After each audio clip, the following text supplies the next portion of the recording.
Shalom,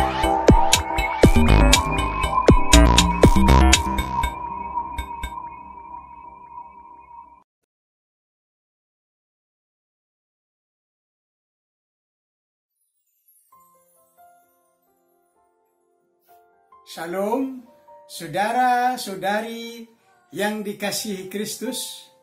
Jumpa kita pada kesempatan ini melalui renungan harian GKI Kuitang.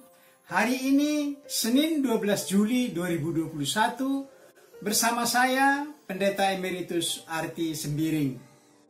Firman Tuhan kita renungkan pada kesempatan ini diambil dari kitab 2 Samuel 12 ayat 15 sampai 16 yang berbunyi demikian.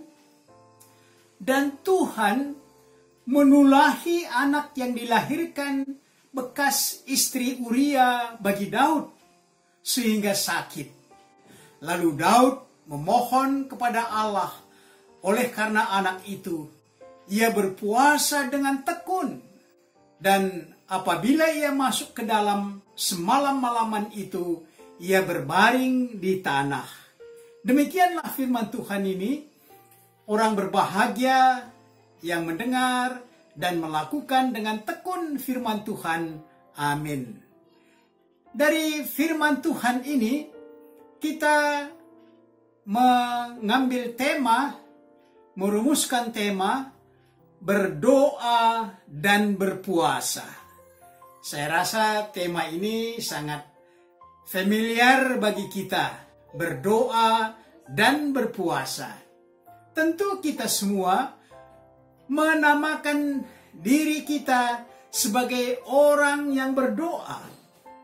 Karena berdoa telah menjadi bagian hidup kita. Doa itu telah melekat dalam diri kita. Semua suasana yang kita alami, kita sampaikan kepada Allah dalam doa. Berpuasa dilakukan bukan sekedar tidak makan dan tidak minum, tetapi ada yang mengisi dari puasa yang kita lakukan itu. Namun, ada saatnya puasa itu merupakan seremoni saja, seperti yang dilakukan oleh kaum Farisi di dalam Alkitab. Sedang pemungut cukai tidak disebutkan apakah dia menjalankan puasa atau tidak. Kalau kita lihat dari Lukas 18 ayat 13, perumpamaan Tuhan Yesus, dua orang yang datang berdoa ke bait Allah. Saudara-saudari, kita belajar dari kehidupan Raja Daud yang berdoa dan berpuasa dengan tekun untuk menyampaikan permohonannya agar Allah menolong anaknya yang masih balita itu supaya disembuhkan. Karena itu tema kita berbunyi berdoa dan berpuasa, yang kita lihat contohnya yang dilakukan oleh Raja Daud.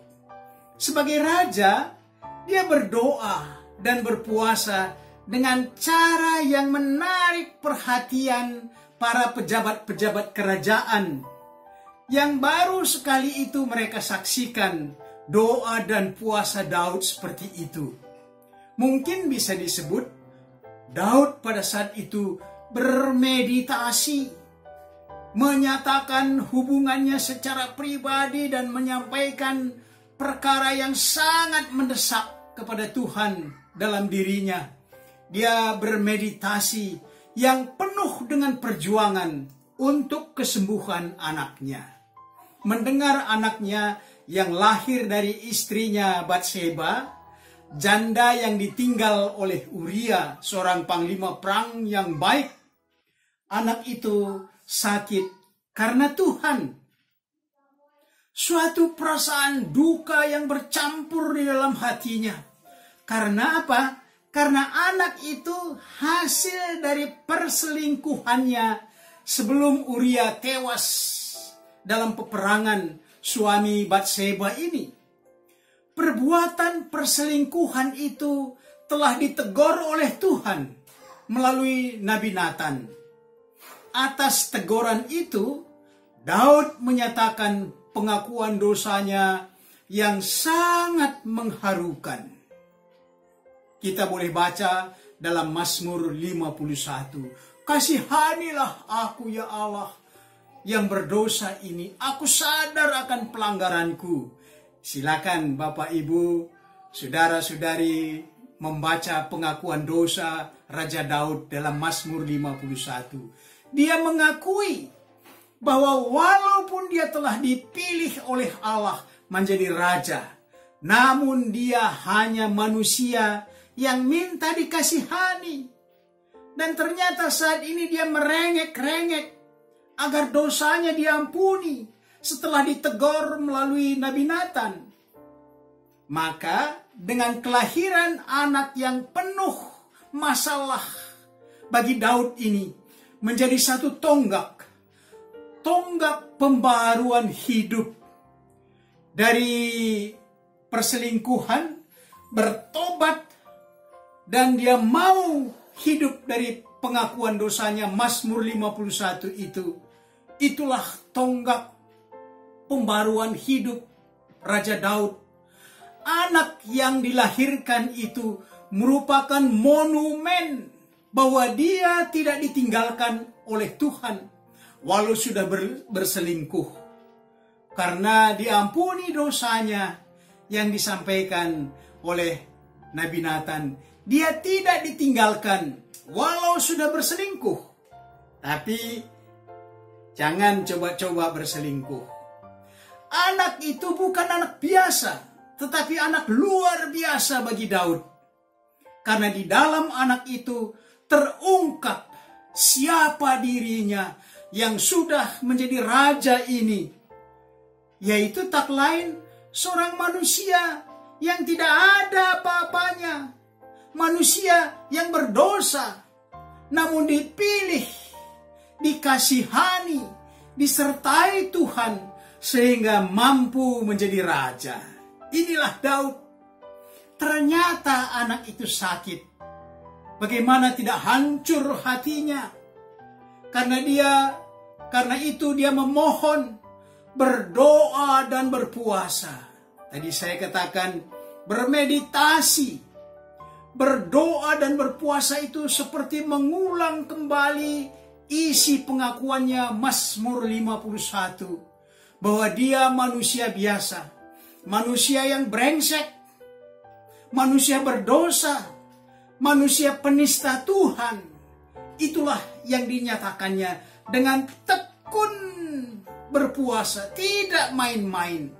Semalam-malaman dia berbaring di tanah, menaruh abu di kepalanya, menyatakan dirinya, saya hanya senilai debu di hadapan Tuhan. Dan itu dijalaninya 7 hari. Ternyata anak itu meninggal. Dengan meninggalnya anak itu, maka sadarlah Daud, itulah jawaban Tuhan atas doa dan puasanya, atas meditasinya itu. Setelah doa dan puasa dijawab oleh Tuhan dengan mengambil anaknya yang penuh dengan misteri kehidupannya itu, maka berakhir jugalah doa dan puasanya. Dia bangun dari baringannya, dia membasuh muka, membasuh diri, ganti pakaian, minta dihidangkan makanan karena dia sangat lapar. Pejabat-pejabat kerajaan bertanya atas aksi doa dan puasa yang dilakukan Raja Daud ini. Apa artinya itu? Karena setelah anak itu meninggal, justru engkau bangun, bersolek, minta makan. Bukankah sewajarnya kalau dia sudah meninggal, maka engkau melukai, mencidrai dirimu? Kira-kira begitu pendapat dari pejabat-pejabat kerajaan melihat aksi doa dan puasa Daud yang sudah berakhir. Sekarang dia meninggal, kamu bersolek, kamu minta makan, kamu ganti pakaian, apa artinya ini? Tetapi inilah jawaban Daud. Apa katanya? Selagi anak itu sakit, aku memohon kesembuhannya. Kalau sudah sekarang ternyata dia mati, maka akulah yang akan menyusul dia di dunia kematian. Maka tenteramlah sekarang hatiku. Demikian dinyatakan oleh Daud. Mari saudara-saudari, kita aplikasikan renungan ini yang bertema berdoa dan berpuasa dengan pokok sebagai berikut.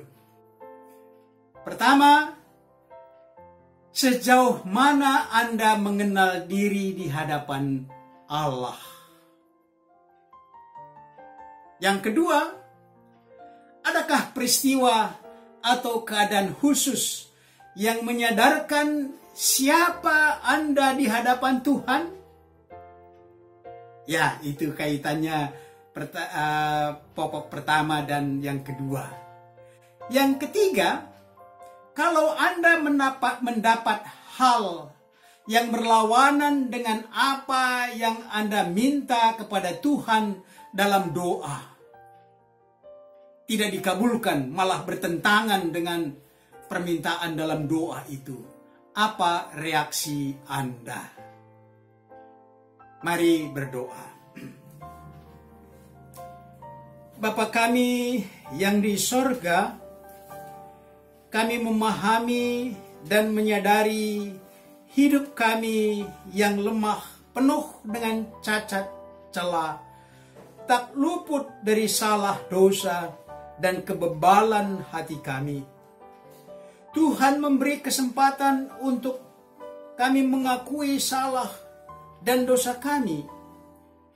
Dalam kemurahan Tuhan, kami membangun hidup kami selanjutnya agar lebih baik dari kesalahan-kesalahan yang kemarin. Kami bersyukur mempunyai akses, jalan, media untuk berbicara dengan Tuhan. Itulah doa. Kami berdoa bagi teman-teman kami yang sakit terinfeksi COVID-19 yang mencemaskan ini. Tolong mereka agar pulih kembali kesehatannya. Karuniakanlah kebutuhan-kebutuhan mereka sampai pulih kembali. Karuniakanlah hikmat kepada pemerintah dan anggota masyarakat kami, agar usaha yang kami jalankan untuk menghentikan pandemi COVID-19 ini berhasil dengan baik. Inilah doa kami ya Bapa, dalam Kristus Tuhan dan Juru Selamat kami. Amin.